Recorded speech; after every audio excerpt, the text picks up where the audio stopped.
ಪಂಚರಾಜ್ಯಗಳ ಚುನಾವಣೆಗೆ ಮುಹೂರ್ತ ಫಿಕ್ಸ್ ಆಗಿದೆ. ಹೌದು, ತಮಿಳುನಾಡು, ಪಾಂಡಿಚೇರಿ, ಕೇರಳ, ಪಶ್ಚಿಮ ಬಂಗಾಳ ಜೊತೆಗೆ ಅಸ್ಸಾಂ 5 ರಾಜ್ಯಗಳಿಗೆ ಸಂಬಂಧಪಟ್ಟ ಹಾಗಿನ ಚುನಾವಣೆಯ ದಿನಾಂಕ ಪ್ರಕಟ ಆಗಿರೋದರ ಜೊತೆಗೆ ರಾಜ್ಯಕ್ಕೆ ಸಂಬಂಧಪಟ್ಟ ಹಾಗಿನ 2 ಕ್ಷೇತ್ರಗಳಿಗೆ ಸಂಬಂಧಪಟ್ಟ ಹಾಗಿನ ಉಪಚುನಾವಣೆಗೂ ಕೂಡ ದಿನಾಂಕ ಫಿಕ್ಸ್ ಆಗಿದೆ.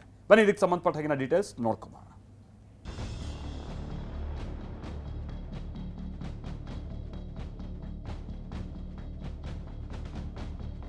My dear electors of Assam, Kerala, Puducherry, Tamil Nadu and West Bengal, the date of poll is 9th April. 8 by-elections also, Gujarat, Karnataka, Maharashtra, Nagaland and Tripura. The polling will be held on 9th of April.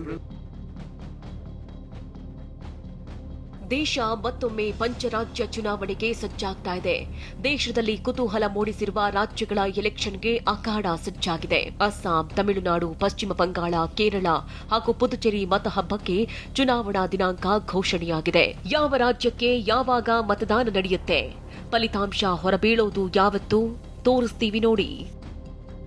ಪಂಚರಾಜ್ಯ ಚುನಾವಣೆಗೆ ಮುಹೂರ್ತ. ವಿಧಾನಸಭೆ ಕ್ಷೇತ್ರಗಳಿರುವ ಅಸ್ಸಾಂನಲ್ಲಿ April 9ರಂದು ಮತದಾನ ನಡೆಯಲಿದೆ.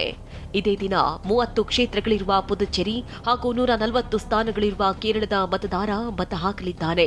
ಇನ್ನು 234 ಕ್ಷೇತ್ರಗಳನ್ನು ಒಳಗೊಂಡ ತಮಿಳುನಾಡು ವಿಧಾನಸಭೆಗೆ ಏಪ್ರಿಲ್ 23ರಂದು ಮತದಾನ ನಡೆಯಲಿದೆ. ಪಶ್ಚಿಮ ಬಂಗಾಳದಲ್ಲಿ 2 ಹಂತದ ಮತದಾನ ನಡೆಯಲಿದ್ದು, ಏಪ್ರಿಲ್ 23ಕ್ಕೆ ಮೊದಲು ಹಾಗೆ ಏಪ್ರಿಲ್ 29ರಂದು 2ನೇ ಹಂತದ ವೋಟಿಂಗ್ ಪ್ರಕ್ರಿಯೆ ನಡೆಯಲಿದೆ. ಈ ಎಲ್ಲ ಚುನಾವಣೆಗಳಿಗೂ ಮೇ 4ರಂದು ಫಲಿತಾಂಶ ಹೊರಬೀಳಲಿದೆ. And the counting shall be on the same day for all the 5 states/UT, that is 4th of May 2026. ಈ ಬೆನ್ನಲ್ಲೇ ಪಶ್ಚಿಮ ಬಂಗಾಳ ಚುನಾವಣೆ ಗೆಲ್ಲೋದಕ್ಕೆ ಬಿಜೆಪಿ ಪಣ ತೊಟ್ಟಿದೆ. ಅಲ್ಲಿ ಇನ್ನಿಲ್ಲದ ಕಸರತ್ತು ಮಾಡ್ತಾ ಇದೆ. ಆದರೆ ಈ ಬಾರಿಯೂ ಅಧಿಕಾರ ತಮ್ಮಲ್ಲಿಯೇ ಉಳಿಸಿಕೊಳ್ಳಲು ಸಿಎಂ ಮಮತಾ ಬ್ಯಾನರ್ಜಿ ಜಾಣ ನಡೆ ಇಟ್ಟಿದ್ದಾರೆ. ಚುನಾವಣಾ ಆಯೋಗ ಸುದ್ದಿಗೋಷ್ಠಿಗಿಂತ 1 ಗಂಟೆ ಮುಂಚೆ ಕೆಲ ಘೋಷಣೆ ಮಾಡಿದ್ದಾರೆ. ದೀದಿ ಬಂಪರ್ ಘೋಷಣೆ. ಸಿಎಂ ಮಮತಾ ಬ್ಯಾನರ್ಜಿ ಪಶ್ಚಿಮ ಬಂಗಾಳದ ಸರ್ಕಾರಿ ನೌಕರರಿಗೆ ಭತ್ಯೆ ಘೋಷಣೆ ಮಾಡಿದ್ದಾರೆ. ಸಾವಿರಾರು ಸರ್ಕಾರಿ ನೌಕರರಿಗೆ ಈ ಗಿಫ್ಟ್ ಕೊಟ್ಟಿದ್ದಾರೆ. ಮೌಲ್ವಿಗಳಿಗೆ ಅರ್ಚಕರ ಮಾಸಿಕ ಗೌರವಧನವನ್ನ 500 ರೂಪಾಯಿಗೆ ಹೆಚ್ಚಳ ಮಾಡಿದ್ದಾರೆ.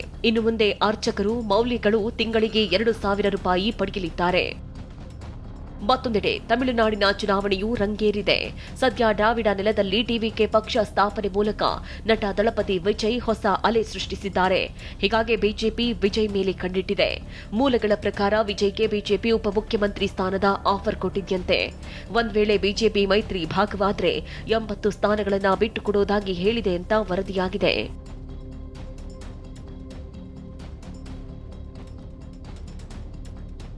ಇನ್ನು ರಾಜ್ಯ ರಾಜಕಾರಣದ ವಿಚಾರಕ್ಕೆ ಬರುವುದಾದ್ರೆ, HY ಮೇಟಿ ನಿಧನದಿಂದ ಬಾಗಲಕೋಟೆ ಕ್ಷೇತ್ರ, ಶಿವಶಂಕರಪ್ಪ ನಿಧನದಿಂದ ದಾವಣಗೆರೆ ದಕ್ಷಿಣ ಕ್ಷೇತ್ರ ತೆರವಾಗಿತ್ತು. ಈ 2 ವಿಧಾನಸಭಾ ಕ್ಷೇತ್ರಗಳಿಗೆ ಏಪ್ರಿಲ್ 9ರಂದು ಮತದಾನ ನಡೆಯಲಿದೆ. ಮೇ 4ರಂದು ಫಲಿತಾಂಶ ಹೊರಬೀಳಲಿದೆ. ಈ ಬೆನ್ನಲ್ಲೇ ಕಾಂಗ್ರೆಸ್ ತನ್ನ 2 ಕ್ಷೇತ್ರಗಳನ್ನು ಹಿಡಿದಿಟ್ಟುಕೊಳ್ಳಲು ಹವಣಿಸ್ತಾ ಇದೆ.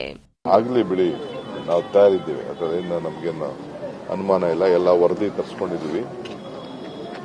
ಕೆಲ ಲೀಡರ್ಸ್ ಹತ್ರ ಮಾತುಕತೆ ಮಾಡಿದ್ದೀನಿ. ನಾವು ಎಲೆಕ್ಷನ್ ಎದುರಿಸಕ್ಕೆ ಸಿದ್ಧವಾಗಿ.